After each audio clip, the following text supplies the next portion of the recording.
Assalamualaikum warahmatullahi wabarakatuh. Bertemu lagi dengan saya, Ina.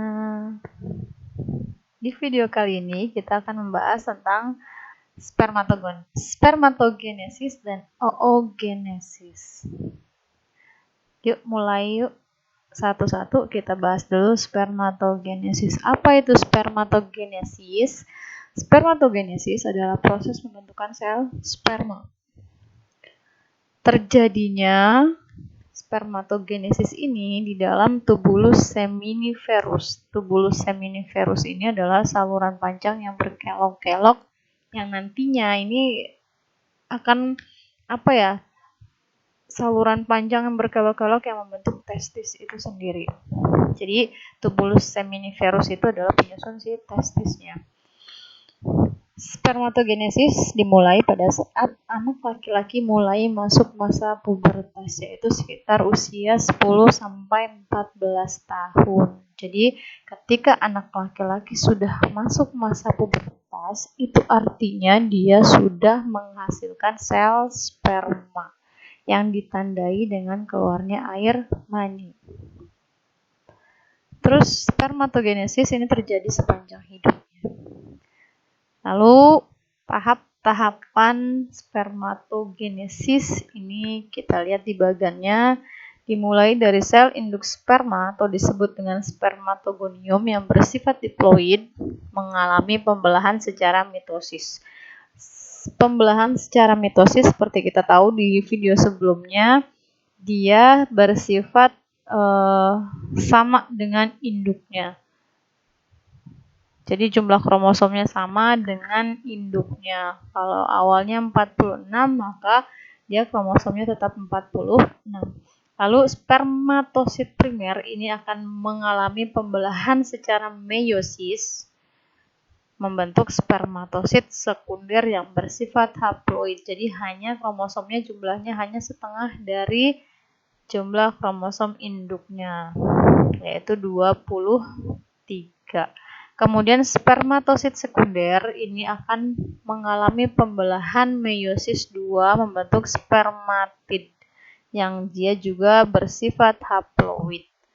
Kemudian si spermatid ini akan berdiferensiasi menghasilkan menjadi sel sperma yang bersifat haploid. Jadi kromosomnya hanya berjumlah 23. Lalu setelah terbentuk sel sperma, nanti sel sperma ini akan kemana sih perginya gitu kan.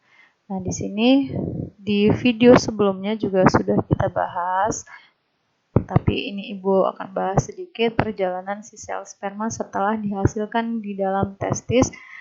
Lalu dia akan masuk ke epididymis. Di epididymis ini dia akan mengalami pematangan, kemudian dia akan berjalan menyusuri vas deferens, lalu sampailah di vesicula seminalis. Nah, vesicula seminalis ini kantong semen yang digunakan untuk menyimpan sementara si sel sperma sebelum dikeluarkan saat ejakulasi. Kemudian, selain juga sebagai kantong sementara ya, dia juga merupakan kelenjar reproduksi ya, yang mana dia ini berfungsi untuk, kalau ini kayak misalnya si sel spermanya ini dikasih makan oleh si vesicula seminalis ini. Lalu setelah itu dia akan masuk ke saluran ejakulasi. Nah, ini di sini melewati kelenjar prostat.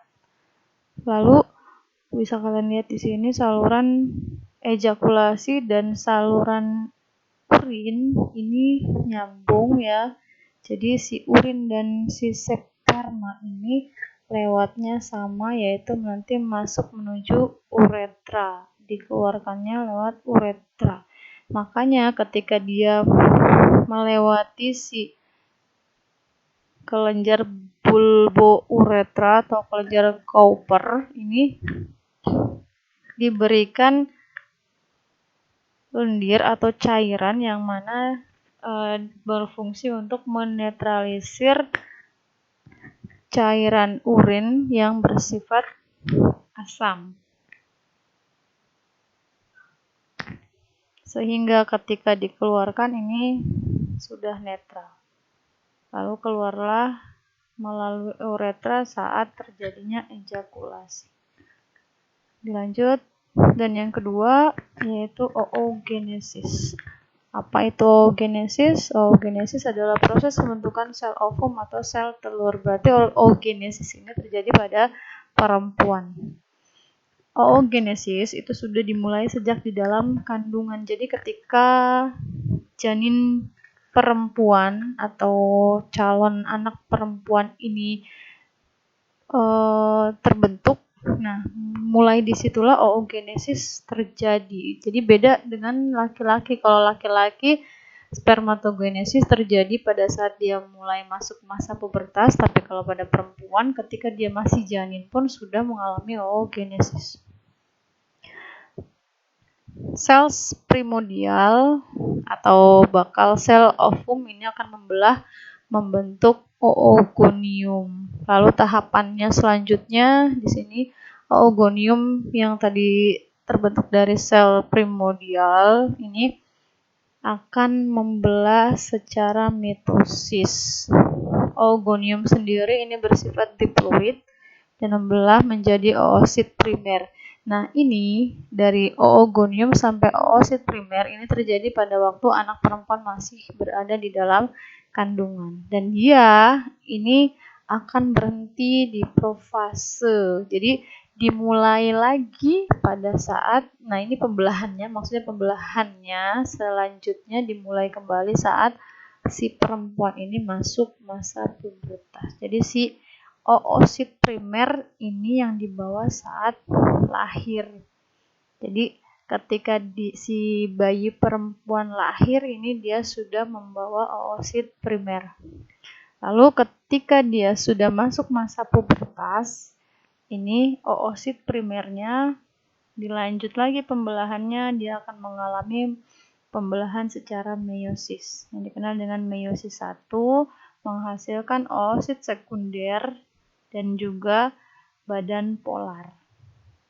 Badan polarnya kemudian membelah menjadi badan polar ke-1 dan ke-2, lalu oosit sekundernya dia mengalami pembelahan lagi secara meiosis, menghasilkan ootid dan juga badan polar selanjutnya.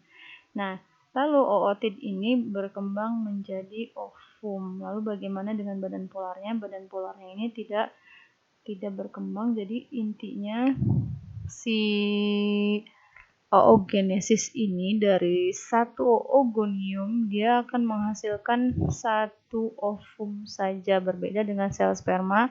Kalau sel sperma tadi dari satu spermatogonium menghasilkan 4 sel sperma, tapi kalau pada oogenesis ini dari satu oogonium menghasilkan hanya satu ovum. Makanya setiap bulan ini ovum yang matang ini hanya 1.